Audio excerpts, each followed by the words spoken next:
Bienvenue à tous dans la deuxième partie de ce cours sur l'outil de base d'entretien avec les informateurs clés. La première partie donne un aperçu et cette seconde partie fournit des informations plus pratiques sur l'utilisation de l'outil.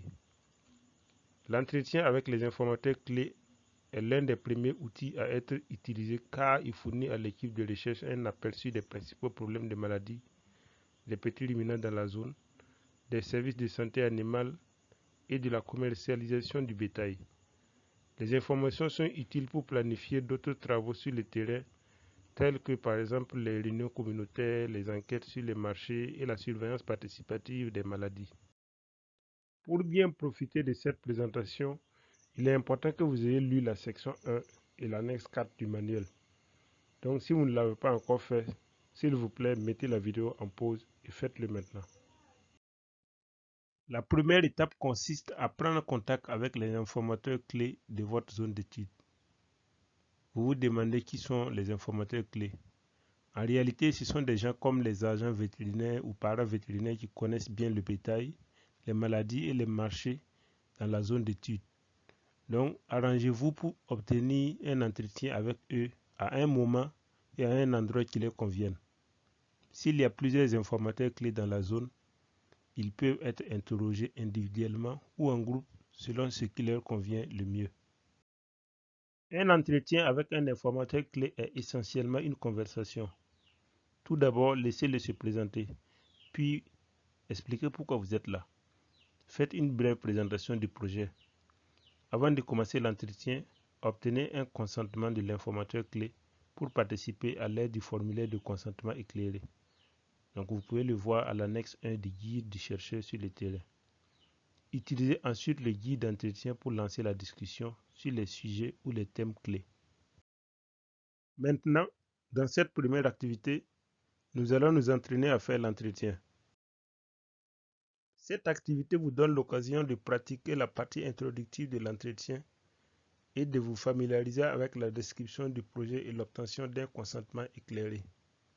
Si vous suivez la formation en groupe, mettez la vidéo en pause et mettez-vous 2 à 2 pour un jeu de rôle en vous présentant, en décrivant le projet et en obtenant le consentement. L'un de vous sera l'enquêteur et l'autre fera semblant d'être un agent vétérinaire. Par contre, si vous êtes seul, suivez les étapes en lisant à haute voix pour vous familiariser avec la façon d'expliquer les choses. Maintenant que vous avez terminé le jeu de rôle, voyons un peu comment ça a été. Qu'est-ce qui pourrait être amélioré? Quels sont les aspects sur lesquels vous devez vous entraîner davantage avant d'aller sur le terrain? Surtout, n'oubliez pas de noter les questions que vous avez pour les soulever lorsque nous aurons une session de formation en direct. Comme deuxième activité, entraînons-nous à utiliser cette fois-ci les guides d'entretien. Revenez à deux. Échangez les rôles afin que vous puissiez tous avoir la chance de vous entraîner à être l'enquêteur. Si vous jouez le rôle de l'informateur clé, faites semblant d'être l'agent vétérinaire dans la zone que vous connaissez et essayez de répondre à toutes les questions.